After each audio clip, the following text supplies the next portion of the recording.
आज हम रीजनिंग का नया चैप्टर पढ़ेंगे, वर्ड अरेंजमेंट। इस चैप्टर में आपको जो है वर्ड्स को अरेंज करना होता है। तो चलिए सीधे सवालों पर आते हैं। पहला सवाल,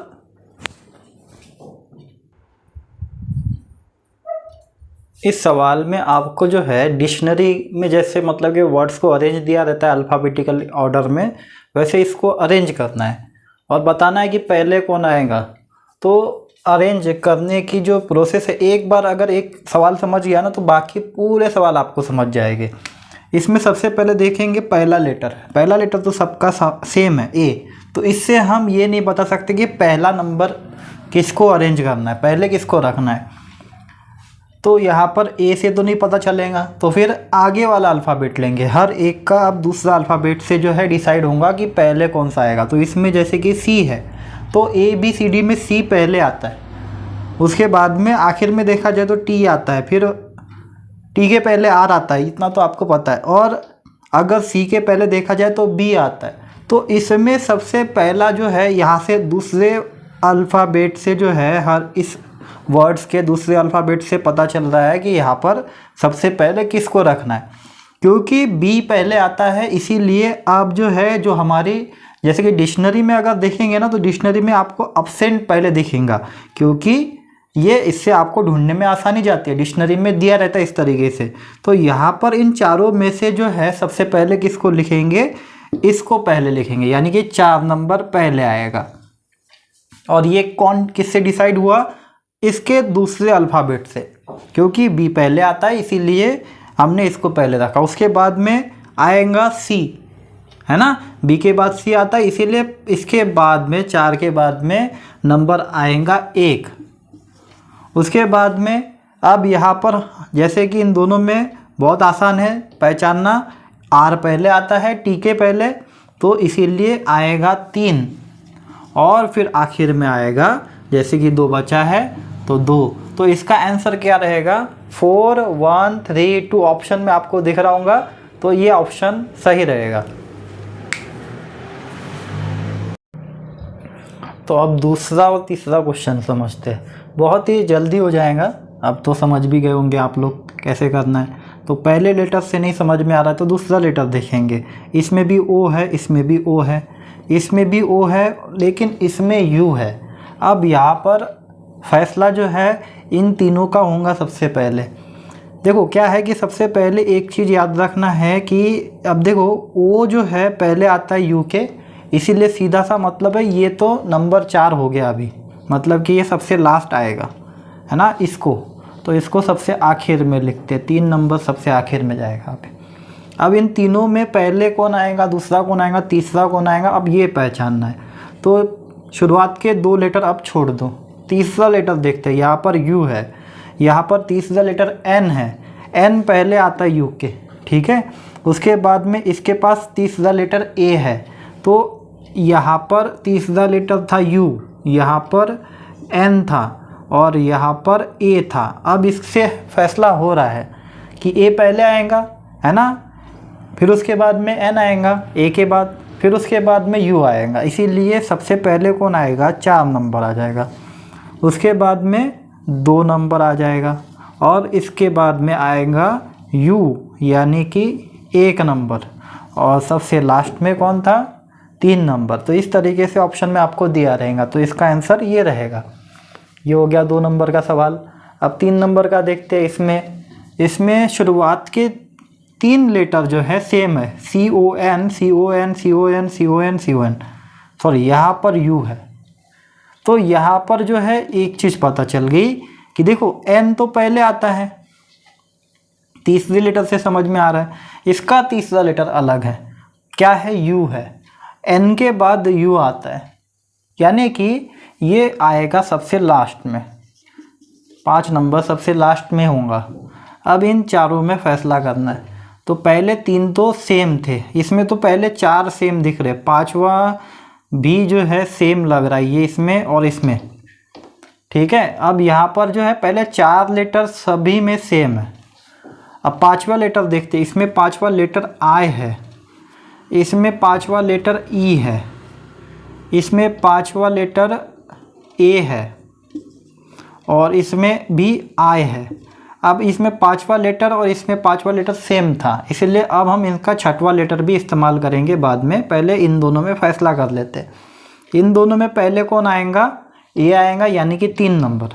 3 नंबर पहले आएगा, उसके बाद में ई आएगा तो यानी कि 2 नंबर, और उसके बाद में ई के बाद में आई आता है। अब इन दोनों में फैसला करना है कि पहले कौन आएगा।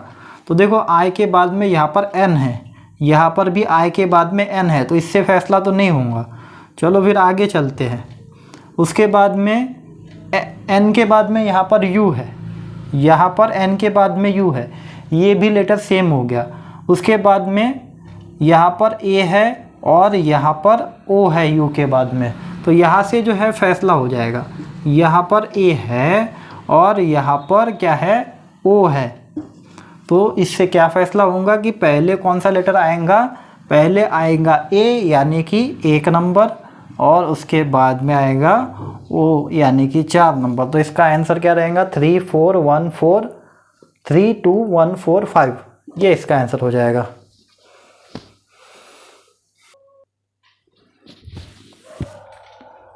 अब इस सवाल में आपको बताना है कि कौन सा जो है शब्द जो है, अगर इसको अरेंज करते हैं डिक्शनरी के अनुसार तो बीच में कौन सा शब्द आएगा, ये बताना है। इसमें एक और एग्जांपल मैं आपको बताना चाहूँगा। अगर इसमें आपको अरेंज करने के लिए बोलता तो सही क्रम क्या होता है ये भी आपको मैं बताऊँगा।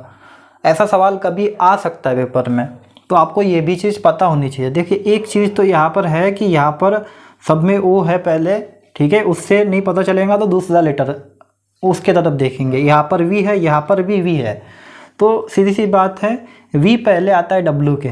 यहाँ पर डब्लू है, यहाँ पर डब्लू है, लेकिन यहाँ पर यू है, तो सबसे पहला लेटर कौन सा आएगा, ये आएगा, 5 नंबर पहले आएगा, क्योंकि यहाँ पर यू पहले आता है, बाद में वी आता है। अब इन दोनों में फैसला करना है, तो वी पहले आता है, लेकिन इससे तो नहीं पता चलता, तो आगे वाला लेटर देखेंगे। तो ई पहले ए पहले आता है, ई बाद में आता है, इसीलिए जो है हम पहले लिखेंगे 2 नंबर, है ना।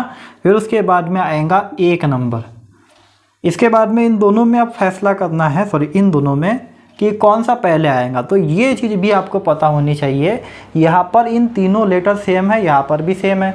अब जब तो सेम है फिर यहाँ पर क्या होगा, तो याद रखना है जहाँ पर मतलब कि जो जिसमें वर्ड्स कम रहेंगे, यानी कि यहाँ पर जो है वर्ड्स कम है तो इसको पहले लिखेंगे, ये जाएगा फिर बाद में, ठीक है। ये भी कन्फ्यूजन आपको अगर हो रहा होगा तो ये भी आपको पता होना चाहिए कि डिक्शनरी में क्या होता है कि जो छोटा वर्ड है उसको पहले लिखा जाता है, क्योंकि यहाँ पर क्या हो गया, ये तो ख़त्म हो गया, लेकिन इसके बाद में ये लेटर क्यों आएगा यहाँ पर, क्योंकि इसके बाद में क्या आ रहा है, एन के बाद में ई आ रहा है, तो यहाँ पर कुछ नहीं है। जैसे कि 1 के पहले क्या आता है, 0 आता है ना। 0 का मतलब क्या होता है, कुछ नहीं।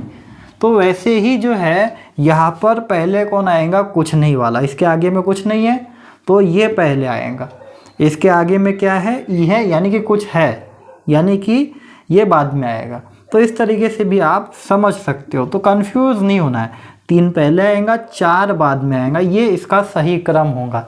लेकिन इतना नहीं पूछा था, सवाल तो यहीं पे ख़त्म हो गया था जब हमने यहाँ पर तीसरे नंबर पे ये आया था। सीधी सी बात है, बीच में कौन आएगा, 3 नंबर पे जो आएगा वही बीच में आएगा, और बीच में कौन आ रहा है, 1 नंबर। 1 नंबर पे कौन है, ये, तो ये हमारा आंसर होगा। तो यहाँ पर जो है दोनों चीज़ें क्लियर हो गई है।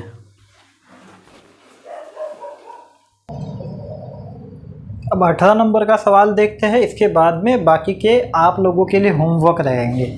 तो इसमें जैसे इसके पहले देखे थे, सवाल में आपको बताना है कि बीच में कौन सा जो है वर्ड आएगा। तो सबसे पहले सब में जो है पहला लेटर टी है, इससे नहीं पता चलेगा। अगला लेटर इस्तेमाल करेंगे, यहाँ पर आई है, यहाँ पर एच है, यहाँ पर एच है, यहाँ पर भी एच है, यहाँ पर भी एच है। अब देखो एच जो है पहले आता है, आई बाद में आता है ABCD में, है ना। तो इसीलिए जो है ये सबसे आखिर में जाएगा, 1 नंबर सबसे आखिर में। अब इनमें फैसला करना है, तो H से तो फैसला नहीं होगा, तो अगला लेटर लेंगे H के बाद का। यहाँ पर R है, यहाँ पर U है, यहाँ पर Y है और यहाँ पर भी U है। अब सबसे पहले कौन आता है? R आता है, यानी कि सबसे पहला जो है वर्ड रहेगा वो रहेगा टू, ये तो सबसे आखिर में रहेगा। अब बीच वाले बताना है फिर से, तो यहाँ पर जो है ये कैंसिल हो गया और इसको भी हमने छुड़ा लिया। अब इन तीनों में जो है फैसला होना है, तो यहाँ पर जो है सबसे पहले तो क्या है? U आता है, Y बाद में आता है, तो ये तो 4 नंबर जाएगा, ये 4 नंबर यहाँ पर आ जाएगा चौथे नंबर पे। अब 3 नंबर पे कौन आएगा? ये दोनों में फैसला होगा, ये भी मिटा देता हूँ मैं। यहाँ पर भी HU है, यहाँ पर भी HU है, ठीक है। तो इससे जो है फैसला नहीं हो रहा, तो आगे वाला लेंगे। यहाँ पर HUN है, यहाँ पर HUR है, तो सबसे पहले कौन आएगा? N आएगा, यानी कि जो दूसरा नंबर पे आएगा वो रहेगा 5 नंबर का, और जो 3 नंबर है वो 3 नंबर पे ही आएगा, यानी कि बीच में कौन आया? 3 नंबर ही। तो इसका आंसर क्या रहेगा? थर्सडे।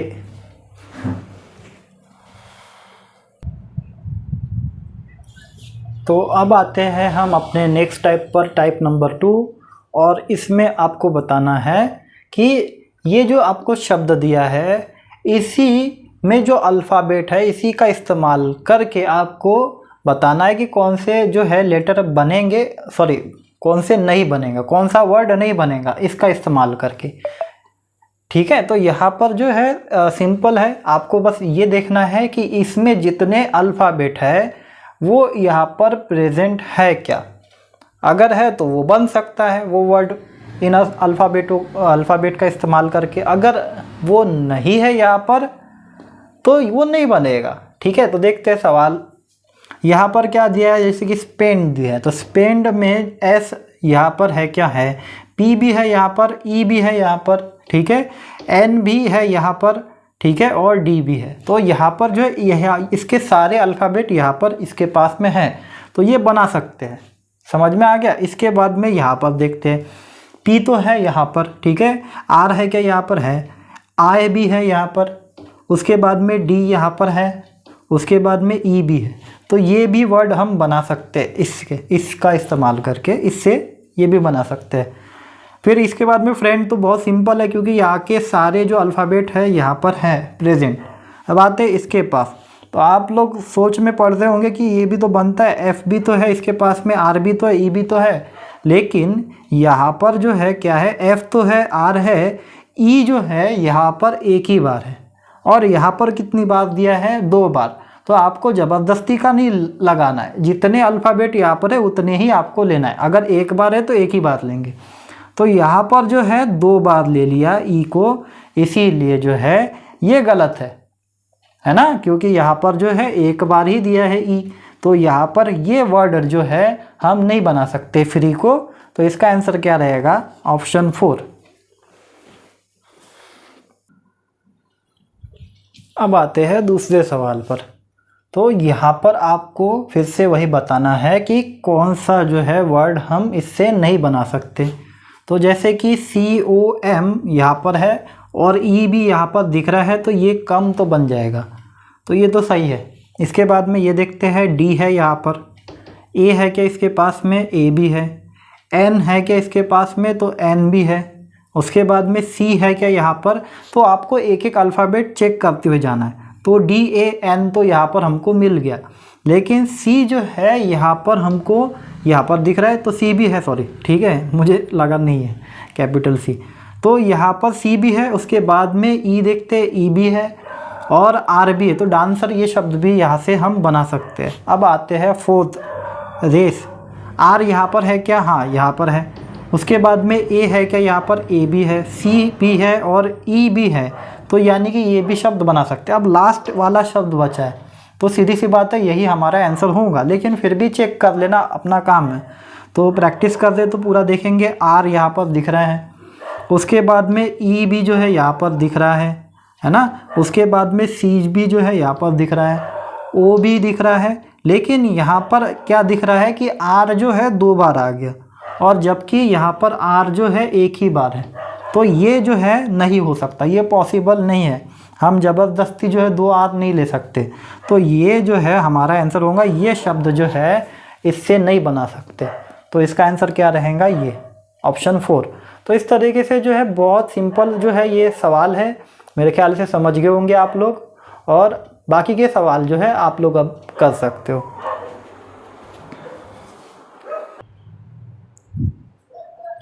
अब आते हैं टाइप नंबर 3 पे, और इसमें आपको जो है वर्ड को अरेंज करके जो है एक अर्थपूर्ण यानी कि मीनिंगफुल जो है वर्ड बनाना है। तो इसके लिए जो है आपकी जो है स्पेलिंग जो है बराबर होना बहुत ज़रूरी है। नहीं तो बहुत लोगों को क्या है कि स्पेलिंग ही याद नहीं होती बहुत सारे वर्ड्स की इंग्लिश के, तो वो लोग जो है इसमें जो है शायद ठीक से नहीं कर पाएंगे। इसीलिए आपको पहले वो चीज़ खुद ही सीखना पड़ेगा। चलिए देखते हैं इसमें करना क्या है। इसमें सिर्फ जो है आपको थोड़ा बहुत गेसिंग करना है, अंदाज़ा तो आ ही जाएगा। तो यहाँ पर आपको क्या दिख रहा है, एफ दिख रहा है, आर दिख रहा है, ठीक है। तो इससे जो है आपको बस इधर उधर करके देखना है कि कौन सा वर्ड बन सकता है। तो मैं जैसे कि पहले आर देखता हूँ, ठीक है, तो कुछ हो सकता है क्या, रू फ्रू, तो ऐसा कुछ दिख रहा है कि इसको जो है यहाँ पर मैं ऐसा भी देख रहा हूँ कि फ्रूट जैसा बन रहा है ना। तो यहाँ पर फ्रूट जैसा बन रहा है, तो फ्रूट की स्पेलिंग क्या है, फ्रूट की स्पेलिंग है FRUIT, फ्रूट। तो यहाँ पर जो है मुझे समझ में आ गया कि ये तो क्या है, फ्रूट की स्पेलिंग छुपी हुई इसमें, बस आपको गेस करना है। तो ये डिपेंड करता है आपके ऊपर में कि आप कितने जल्दी पहचान सकते हो, इसमें कोई दूसरी ट्रिक नहीं है। तो फ्रूट इसका आंसर है, ठीक है। लेकिन यहाँ पर जो है आपको बताना क्या है कि आपने कैसे मतलब कि नंबर्स को जो है अरेंज किए। तो सबसे पहले कौन सा आया है, 4, मतलब कि F आया है तो 4 पहले आएगा। इसके बाद में R क्या है 2 नंबर पे, तो 2। उसके बाद में U कौन से नंबर पे था, 5, तो 5। उसके बाद में I कौन से नंबर पे था, 3, तो 3। और T जो है 1 पे था। तो इसका जो आंसर रहेगा वो रहेगा 4 2 5 3 1। और ऑप्शन में आपको दिख रहा है कि यही ऑप्शन में आपको दिया रहेगा इस तरीके से नंबर्स। तो आपको उससे नंबर्स से भी पहचानना है। तो ये आप डायरेक्टली अगर आपको समझ में आ रहा है तो वैसा करने की कोशिश कीजिए, या फिर अगर आपको नहीं समझ में आ रहा, आपकी स्पेलिंग जो है आपको याद नहीं है किसी वर्ड की स्पेलिंग, तो आप ऑप्शन में से भी कर सकते हो। लेकिन ऑप्शन से करने जाएंगे तो थोड़ा सा टाइम लग सकता है, ठीक है। तो अगर नहीं आ रहा है तो ही ऑप्शन से करने की कोशिश करेंगे। चलो ऑप्शन से करने की भी कोशिश करते हैं कि उसमें कैसे होगा। तो ये तो सिंपल सवाल था। तो अब आते हैं दूसरे सवाल पर। तो इसमें भी आपको अब इसमें ऑप्शन से आपको इस्तेमाल करके बनाना है, क्योंकि अगर नहीं समझ में आ रहा है तो हम अगर ऑप्शन से करते तो कैसे करेंगे। तो क्या करना है, ऑप्शन लिख लेना है पहले। उसके बाद में जो नंबर पे जो अल्फ़ाबेट है उसको आपको लिख देना है। यहाँ पर H है, A है, उसके बाद में 4 नंबर पे कौन है, S है, 5 नंबर पे जो है T है। तो मैंने पहले ही जो है वर्ड्स जो है यहाँ पर लिख दिए, जो नंबर पे जो वर्ड अल्फ़ाबेट था वो वहाँ पर मैंने लिख दिया, ठीक है। H था यहाँ पर, 6 पे H आता है, 1 पे A आता है, 4 पे जो है कौन था, S था, T जो है 5 पे जो है T था, 3 पे E और 2 पे C। तो इस तरीके से जो है इससे आपको फिर देखना है कि कोई मीनिंग निकल रहा है क्या।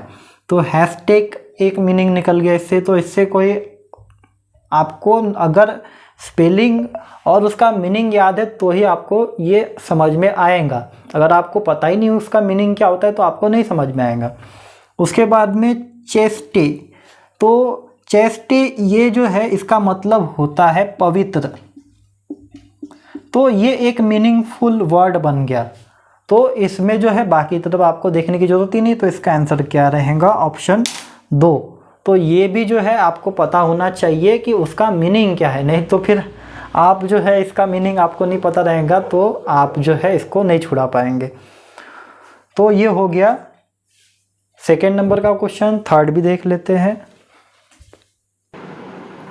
अब आते हैं क्वेश्चन नंबर 3 पर। तो इस तरीके से आपको दिया है। फिर से अगर आपको नहीं समझ में आ रहा तो आप क्या करना है, आपको बस वहाँ पर अल्फ़ाबेट लिखते जाना है। तो जैसे कि यहाँ पर 1 जी आता है, 3 पे जो है ए आता है, 2 पे जो है टी है, 5 पे जो है एन है, 4 पे जो है ई है और 6 पे एम है। तो इससे कुछ मीनिंग निकल रहा है क्या, देखते हैं। गेट नेम अलग ही हो गया, गेट नेम हो गया।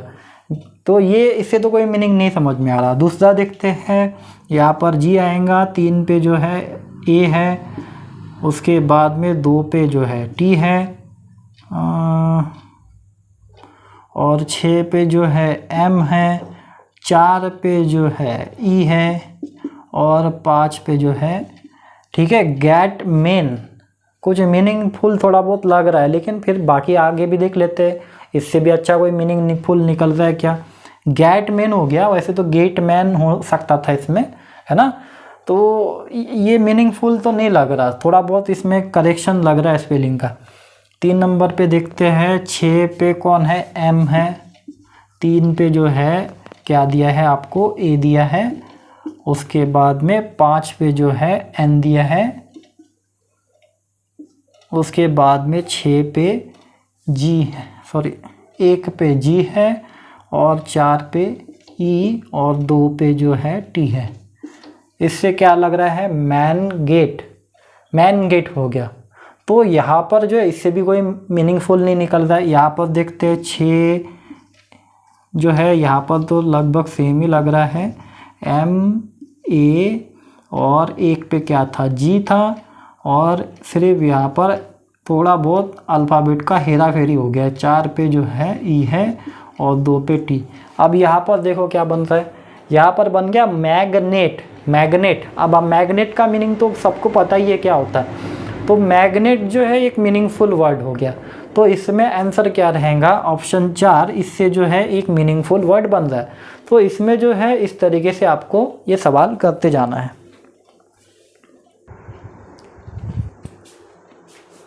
अब बाकी के जो है आपके लिए होमवर्क रहेंगे। देखिए ये चीज़ याद रखिए कि सब कुछ जो है प्रैक्टिस पर डिपेंड करता है। हर चीज़ जो है एकदम से समझ में नहीं आती। जब आप जो है जिस चीज़ की धीरे धीरे करके प्रैक्टिस करते रहेंगे तो आप खुद ब खुद जो है सीखने लगते हैं। तो इसीलिए जो है बाकी की चीज़ें आप खुद करने की कोशिश कीजिए। पहले आपको थोड़ा बहुत लगेगा कि यार ऐसे इसमें तो बहुत कम चांसेस है, कुछ वर्ड्स के आपको मीनिंग भी पता नहीं रहते तो आप कैसे करेंगे, है ना। तो उसमें टाइम वेस्ट भी हो सकता है। लेकिन जब आप प्रैक्टिस करोगे तो हो सकता है कि आप जो है इसमें थोड़ा बहुत खुद ही जो है एक्सपर्ट बन जाओ और आपको समझ में आ जाएगा कि किसको जो है आपको सॉल्व करना है, किसको नहीं करना है। हो सकता है कि सॉल्व करते करते, प्रैक्टिस करते करते आपके ही प्रैक्टिस में से किए हुए शब्द जो है पेपर में आ जाए, तब आपको जो है ये फ़ायदा हो सकता है। तो इसीलिए प्रैक्टिस कीजिए, ऐसे और सवाल प्रैक्टिस करते जाइए। हो सकता है कि जो आपने प्रैक्टिस किया हो वो पेपर में आ जाए, ठीक है।